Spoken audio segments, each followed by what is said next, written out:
il arrive à rien pour rien, puis je suis rendue là. Julie Marie-Claude Lemaire ne se doutait jamais qu'un simple cadeau à un membre de sa famille fera en sorte qu'un an plus tard, elle deviendrait artiste peintre de façon permanente. Au début, moi, j'ai peint un portrait de ma filleule comme cadeau. Puis je me suis lancée comme un défi. Je vais peindre 16 toiles. Puis si j'ai une chance, je vais exposer à la bibliothèque cette année. Puis finalement, j'ai mis ma page sur Facebook. Les gens m'ont suivi, commenté. Là, c'est rendu que les peintres à travers le monde me commandent, me donnent leurs commentaires. Là, je fais partie de l'Académie depuis juillet. C'est une galerie d'art professionnelle, un artiste à devenir. Ça fait 5 concours que je gagne.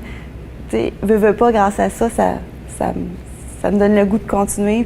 Celle qui étudiait en janvier 2013 pour devenir enseignante au secondaire a décidé de tout abandonner car elle est devenue dépendante de ses pinceaux. C'est une drogue, hein? Excuse-moi, mais c'est une bonne drogue d'adrénaline. J'ai commencé à peindre, j'ai pris un thème, puis c'est ça depuis un an. C'est sûr que j'ai passé des nuits, des journées à peindre. C'est rendu un métier, j'avais fait un horaire justement pour arriver à mes fins, 16 tableaux. Je suis rendue à pas loin de 30, ici il y en a 26. C'est un défi, puis j'ai un horaire comme tout le monde de travail. Soit par l'acrylique ou l'aquarelle, Julie tente de montrer les plus beaux visages de la nature et de différents thèmes qui la passionnent. Dans le fond, ce que je prends, c'est des photos, puis je les agrandis en plus grand.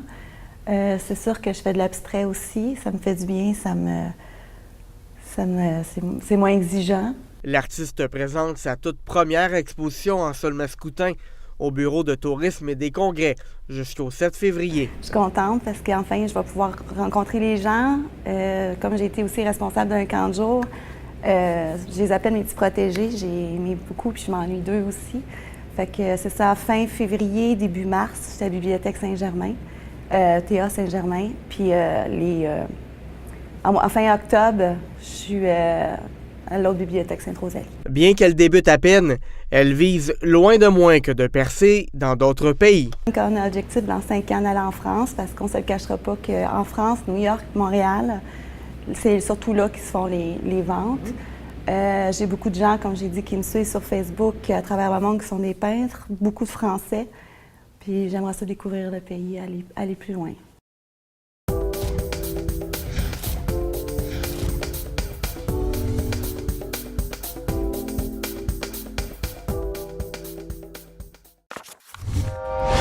Télé Cogeco, un service exclusif aux clients de Cogeco.